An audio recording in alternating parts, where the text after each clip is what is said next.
I walked down those stairs like I'd just shut the door on a burning building. Not fast, not slow, just steady. The music hit me first, some watered-down jazz arrangement, and the smell of pine and bourbon glaze. The party was full of analysts in shiny shoes and interns pretending to network. I didn't care. I walked through them like a ghost. 19 years ago, I was a guy in a beat-up Silverado running regional ops for a mid-size freight outfit out of Columbus. Long hours, real grit. I didn't own a single suit that fit. Then I met Melanie at a charity auction. Catering was bad, wine was worse. She was talking someone's ear off about disrupting outdated fulfillment ecosystems. MBA fresh off the rack. Hair perfect, voice sharp. She didn't look at me twice until I called her out for pitching a freight model with no understanding of axle weight or dot logs. Instead of storming off, she asked if I wanted a drink. That's how it started. Melanie's dad, Elliot Harrington, came from another world. Built Harrington Supply and Logistics from scratch. 3 trucks, 1 borrowed dock, and a beat-up Rolodex full of people who needed freight moved through places no one else bothered with. He wasn't flashy, but he was solid. Fair contracts, honest margins, and he paid drivers on time. That mattered. We got married 11 years ago in a little chapel in Kentucky. My brother was late. Judith, her mother, brought a folder of prenup revisions to the rehearsal dinner. Should have been a warning. A year after the wedding, Elliot took me aside at Thanksgiving. Said he was sick of hiring directors who'd never driven a truck. Told me, we need someone who knows the road, not just spreadsheets. I said yes. Started as director of field operations, walking in with zero fanfare, no handouts, no red carpet, just a laptop, a stack of route failure reports, and a promise from Elliot. Build it better. And I did. Through 2 brutal winters, a hurricane that wiped out 3 lanes of inventory, and a fuel spike that nearly choked our margins, we held steady. I rewrote routing protocols from scratch, built safety programs drivers actually used, negotiated vendor rules that protected our people from getting gouged at third-party docks. Accidents dropped, on-time delivery climbed, morale went up, slowly, quietly, but it went up. Elliot backed me hard in leadership meetings. Caleb knows how the freight actually moves, he'd say when Judith pushed back. I could live with that. Back then, Melanie and I were still a unit. We'd stay late arguing cross-docking versus hub and spoke like nerds, eating cold Chinese takeout. She'd kick off her heels and sit on the floor, sorting vendor invoices while I built forecast models on a whiteboard. Those were the good years. And then the money started pouring in. First came the regional awards, then the profiles. Melanie on magazine covers, shaking hands with tech investors who didn't know the difference between freight weight and freight class. The board brought in strategic partners who used words like margin pivot and brand elasticity. Melanie lit up under the attention. Suddenly, she wasn't measuring success in uptime or on-time routes. It was all EBITDA this, media impressions that. We stopped talking about rural routes and started chasing influencer warehouses, same-day cosmetics, pop-up fulfillment centers for lifestyle brands that couldn't tell a pallet jack from a curtain rod. I asked once, what about the clinics in Wyoming or the school districts in North Dakota? She said, they're low margin. We can't build the future on that. That was when I knew. She didn't just want to grow the company. She wanted to reshape it in her image. Elliot didn't say much, but I saw it in his face. He was tired. And Judith, she saw everything, said nothing. We stopped arguing logistics and started arguing legacy. And Melanie, she stopped being my partner. She became my boss. The first crack wasn't even the affair. It was the hire. Melanie brought Riley Cole in about 9 months ago. Dropped his name in a board meeting like everyone already knew him. No heads up to me, no review. Just a shiny title. Strategic Innovation Lead. I looked him up the second I got back to my desk. Consultant background, of course. Couple years in venture logistics, a few viral podcast clips, and one TED-style talk about frictionless fulfillment. Real pretty words. No dirt under the nails. He walked into his first leadership meeting like he was there to teach. Wore loafers with no socks. Said things like value stack and data agility, like they meant something. Then he pitched his plan. A full reorg. Shift 55% of our freight capacity to high-fee clients. Luxury cosmetics, next-hour delivery for subscription snacks, influencer merch drops. The usual hype garbage. To pay for it, cut safety checks, slash maintenance windows, closed the 2 rural depots that served 4 school districts and 3 regional hospitals. I sat there staring at the map he projected, red X's over towns where I'd watched drivers unload medical pallets during snowstorms. So I wrote a counterplan. Same growth targets, but real ones. Protected rural lanes, built buffer freight into driver schedules, showed how his model would spike turnover, cause maintenance delays, and trip our union agreements by Q3. And I put it in plain numbers, not tech lingo. Next board meeting, Elliot read both proposals. He looked tired, but sharp. When the vote came, he went with mine. Riley smiled at me like we were playing poker, like it was fun. That's when I knew he wasn't just a consultant. He was the next one Melanie was grooming, for power or something else. 5 months ago, I flew to St. Louis for a vendor audit, got done early, took the late flight home. No heads up, just wanted to sleep in my own bed. I unlocked the door quiet. It was 11:30 at night. House was dark except for a light upstairs. I was halfway down the hall when I heard his laugh, her voice low, intimate. I had a hardware catalog in my hand, something I'd picked up from the vendor. I just stood there holding it, frozen, like a damn idiot. I didn't barge in, didn't shout, didn't even move. I walked out, closed the door behind me, and sat in the truck for 20 minutes. That was the moment the switch flipped. Not rage, not heartbreak, just cold, clean purpose. From that day forward, I documented everything. I tracked Riley's metrics, his cost assumptions, false delivery projections, skipped compliance checks. I logged Melanie's pressure on finance to greenlight them anyway. I cross-referenced hotel charges on the company Amex with travel calendars, found gaps, found patterns. I didn't keep it for revenge. I kept it for insurance. I also made a call to Elliot. A year earlier, he'd floated an idea, expanding into Europe, Manchester as the hub. I'd told him maybe. This time, I said yes. If you want it, he said, I'll make it clean. Full board approval, no strings. Do it, I said. No hesitation. We planned it in silence over 3 weeks. He looped in compliance, drafted contracts, outlined the reporting structure, direct to the board, not through Melanie, finalized it before Thanksgiving. Meanwhile, I played the game, showed up to every meeting, took notes, let Riley spin his theories, and Melanie beam like she'd built him from scratch. But in my head, I was already gone. No more loyalty, no more blind spots, just facts, paperwork, and one packed suitcase under a drop cloth in the truck bed. I stopped asking why she did it, started asking when I'd make my move.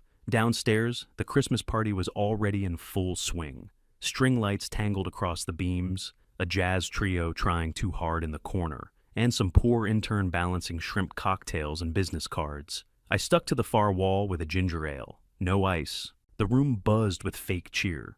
I watched teams from HR and finance mingle like a junior prom. Awkward, a little too loud, everyone pretending this wasn't a power show in holiday colors. Nina Patel from compliance clocked me fast. She walked over in a deep green dress that looked expensive, but serious. You look like you ate a lemon, she said, raising an eyebrow. Just pacing myself. Sure, she said. Just make sure you're holding the knife by the handle when you cut. I didn't say anything. Didn't have to. Nina saw more than most, and word always traveled through compliance first. I sipped, scanned the room. Then the noise shifted. Melanie and Riley made their entrance like a press shoot. Him in a crushed velvet jacket like he thought this was Cannes, her in silver and black, smiling just enough to look polite. Her hand rested on his arm. Her eyes never looked at me. They made the rounds, posed for photos, toasted with the marketing director. Riley whispered something in her ear. She laughed too fast. I felt nothing. That part of me had shut off weeks ago. Elliot stood by the floor-to-ceiling windows, half-turned from the crowd, nursing a neat whiskey. I walked up next to him. No words at first. Just stood there, like we were waiting for a freight load in winter. Then I said, "It's set." He didn't look at me, just nodded once. "If you announce, you can't walk it back." "I'm not walking anything back." He took a sip and let out the smallest sigh. "Then it's yours. Full weight." We both looked out at the city, rooftops lined with frost. Cold sky, but no snow yet. Behind us, Judith Harrington moved like a queen through her court. That woman could smell fear and ambition across state lines. She wasn't talking much, just observing, mentally sorting every exec into useful or replaceable. She spotted me, didn't smile, didn't blink, just took note. That's what she did. Watched, calculated, pulled strings from behind velvet curtains while pretending not to touch a thing. The folder in my coat pocket suddenly felt heavier. My transfer was clean, signed, sealed, and board approved, reporting directly to them, not Melanie, not Riley. Authority over all Northern Europe logistics, budget locked in, teams ready. And if the fallout got messy, that wasn't my problem anymore. I looked around one last time, at the banners, the lights, the fake grins, all the noise Melanie built chasing prestige and press. I'd spent too many years hauling weight for people who didn't value it.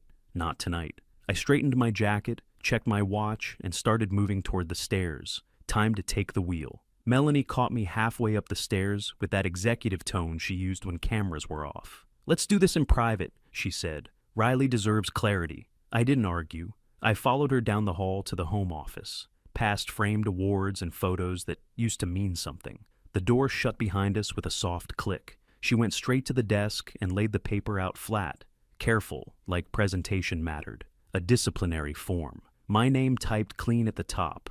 Salary on hold. Promotion under review. A paragraph at the bottom labeled corrective action. A scripted apology to be delivered publicly to senior leadership. Riley leaned against the bookshelf and folded his arms. He looked relaxed, like this was his house. "You undermined senior leadership," Melanie said, tapping the page. "Tonight, you apologize, in front of everyone." I picked up the paper, skimmed it once, then set it back down exactly where she'd placed it. "What complaints?" She didn't miss a beat. "Multiple. HR has them locked down for the investigation." Translation was simple. Either they didn't exist, or they didn't hold water. "From who?" I asked. She crossed her arms now, mirroring Riley. "That's not relevant." I turned to him. "Your throughput model ignores driver turnover costs, maintenance cycles, and union trigger points." He smiled like I'd just said something cute. "That's old school fear talking." "No," I said. "That's arithmetic." He shrugged. "We're building the future. You're burning the present," I said. "You cut safety buffers, drivers quit. You skip maintenance, equipment fails. You close rural depots, hospitals miss deliveries. That's not theory, that's cause and effect." Melanie stepped closer to him, not touching, but aligned, body language loud and clear. "You've become difficult, Caleb," she said. "Adapt or step aside." There it was, not we, not us, just a directive. I looked at the form again. The apology script used words like miscommunication and misalignment, language designed to kneecap authority while smiling for the room. "And if I don't?" I asked. She didn't raise her voice, didn't blink. "Then you're suspended without pay pending termination." The flat tone hit harder than the threat. I'd heard it before, when she cut warehouse managers loose over Zoom without flinching. I waited a beat, let the silence stretch. Riley watched me like he was waiting for tears or shouting. Melanie's jaw tightened, ready for a fight. I gave them neither. "Okay," I said. One word, calm, final. Melanie frowned. "Okay, what?" "I'll handle it." She studied my face, searching for cracks. Found none. Riley's smile thinned. He'd expected drama. He wanted the show. "Good," Melanie said, relief leaking through control. "Then we're aligned." I didn't respond.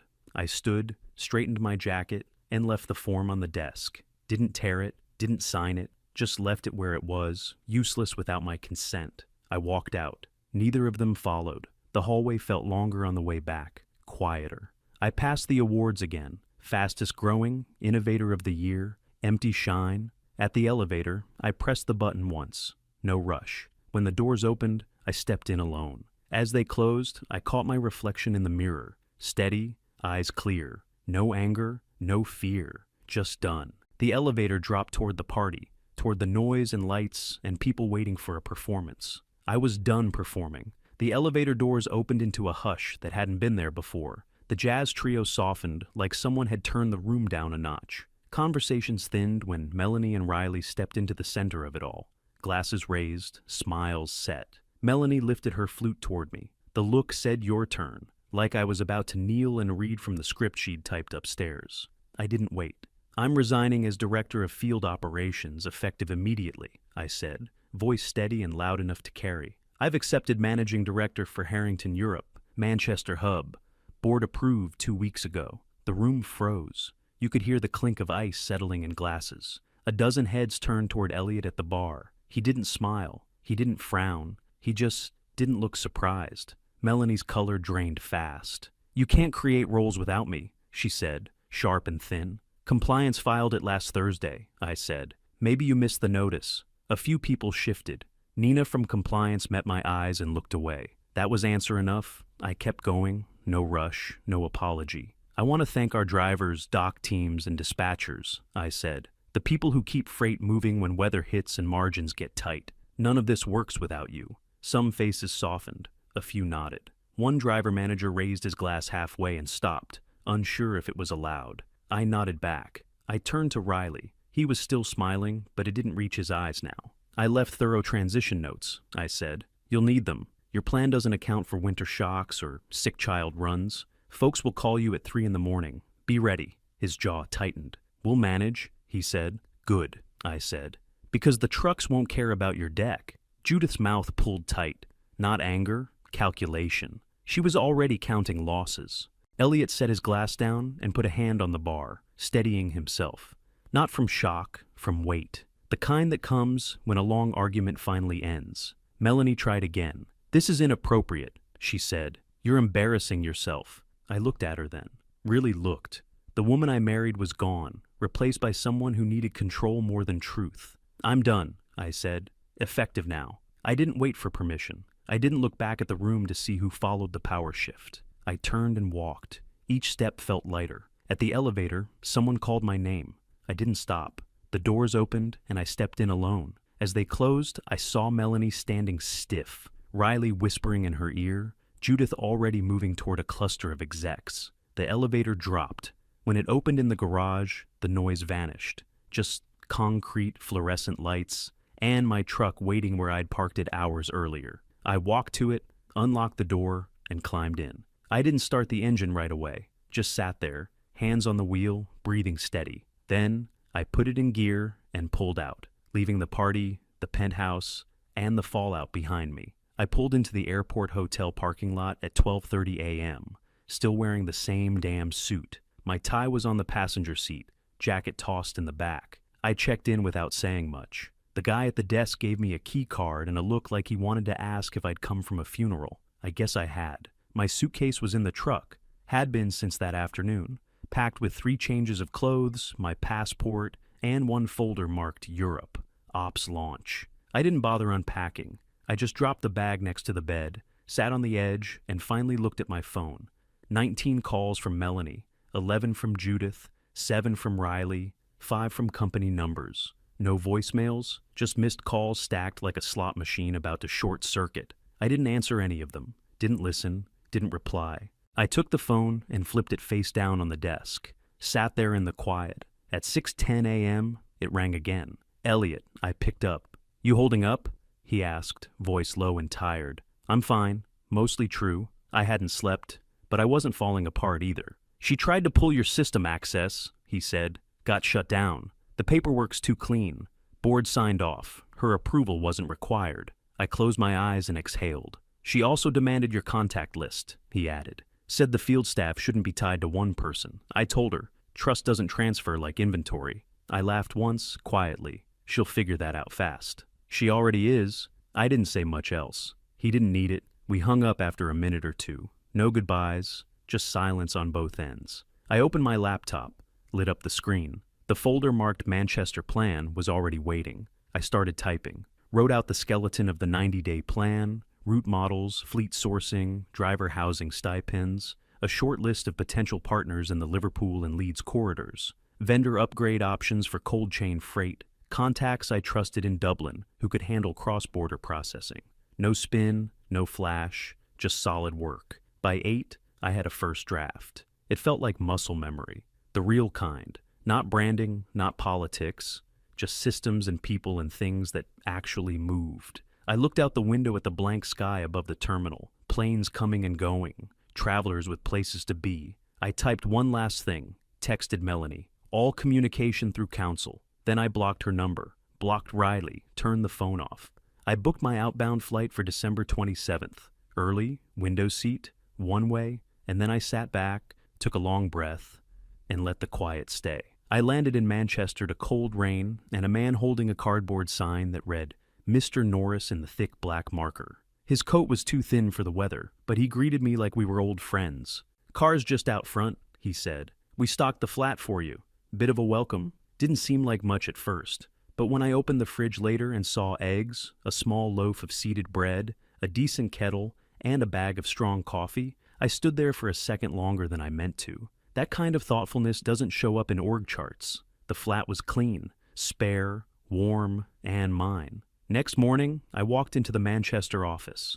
A corner space above a warehouse, no sign yet, just a keypad on the door, and the smell of fresh paint inside. Sunlight spilled across the floor through tall windows. 8 people, no title chasers, no politics, just freight folks hungry to build something real. We didn't waste time. First week, we drew routing boards on the glass wall. Liverpool docks, warehouse in Warrington, cold freight lanes through Manchester Airport. I mapped truck schedules on paper, while the younger ones ran analytics on fuel efficiency. It felt good, honest. We signed a life sciences firm in our 3rd week. They needed stable cold chain delivery to 5 hospitals across the UK. One served pediatric cancer patients, small window deliveries, exact temps, no room for screw-ups. That one mattered. I worked from 6 to 6 every day, met drivers face to face, ate sandwiches over pallets, ran fuel models in the quiet hours when no one needed me to smile or explain myself. Back in the States, Nina Patel started sending me short emails with long shadows.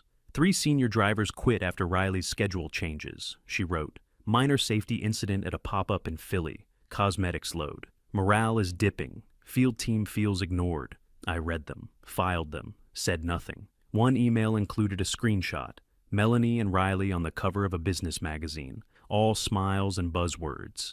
Something about redefining last-mile elegance. I read the profile once. Then I dropped it in the bin. The trucks don't care about press. Drivers don't run better because you got a quote in Forbes. Cold chain doesn't hold temp because someone liked your LinkedIn post. We cared about lanes that worked, numbers that didn't lie, people who showed up. By the end of February, we had 26 people on payroll. Half of them came from competitors. The other half were fresh. No habits yet.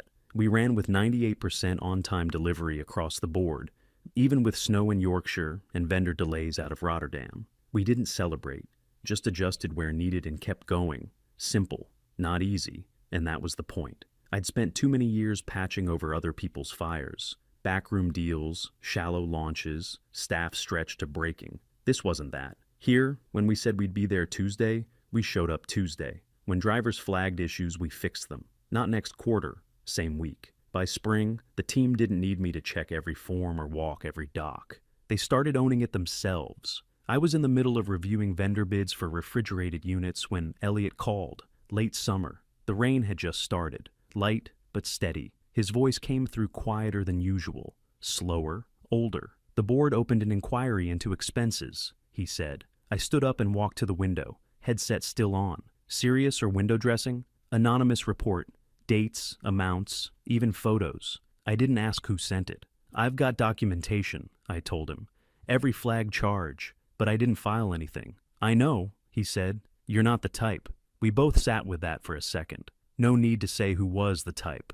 Riley always had that jump before it sinks energy. Loved exits more than plans. Over the next 3 months, outside counsel tore through everything. Amex logs, vendor contracts, internal memos. By the time it wrapped, the final tally was around $145,000 in unapproved charges. Hotels nowhere near sanctioned travel zones, designer jewelry listed as conference expenses, and a 6-figure consulting contract with a shell company run by Riley's cousin.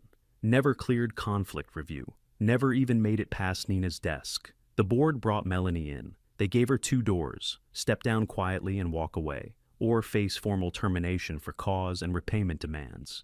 She didn't put up a fight, just resigned, no statement, no apology. Packed out in a black SUV that same day. Riley went on leave that same week. His keycard stopped working 2 days later. His name vanished from internal systems by Monday. It was quiet after that. Heavy, but quiet. Then came Patricia Dwyer. First time I met her, I was still at the Ohio terminal back in the day. She'd been running regional ops for a trucking outfit in Missouri. No nonsense, half her drivers called her ma'am, like it was both respect and fear. Now she was sitting in the big chair. She called me her first week. We're We're going back to basics, she said. Deliver what we promise. Pay fair. Stay upright. I believed her. She wasn't trying to rebrand logistics. She just wanted to run it. After that, I didn't think much about New York anymore. The calls with Elliot got fewer, but they never stopped. Sometimes 5 minutes, sometimes just one line. Got snow in Indiana. Remember that depot you fought for? Still standing. 2 years passed like that. Then Elliot died. Lung failure. Quiet. No spectacle. I flew back for the service. Black suit, tight tie, familiar cold air that cut through my coat before I made it to the church steps. Afterward, the family lawyer asked to speak with me. Office downtown, corner desk, old wood, glass of water already poured. He slid a letter across the desk, handwritten. Blocky script I recognized immediately. Caleb, if you're reading this, I'm gone. I left you 38% of the company's voting shares. If you want it, you're CEO. No conditions. Just the truth. You earned it. Back in my flat in Manchester, I sat at the kitchen table with Elliot's letter in front of me. Blocky handwriting. No fluff. Just facts. 38% voting shares. CEO. The seat at the head of the table. I poured a cup of coffee and stared out the window. It was raining again. Cold, steady, like always. Down on the street, a delivery van idled while the driver hauled in crates. Real work. The kind I understood. My phone buzzed. Patricia. If you want New York, I'll step aside, she said. James meant it to be yours. I didn't answer right away. Just looked around my flat. Half-unpacked binders, old boots by the door, radio low in the background from the last time I'd turned it on. This was mine. I looked at the rain this morning, I said. Had coffee at 6. Met 2 drivers at the depot before first dispatch. She didn't say anything. No politics, no games, just work that matters. Another pause. Then you've already decided, she said.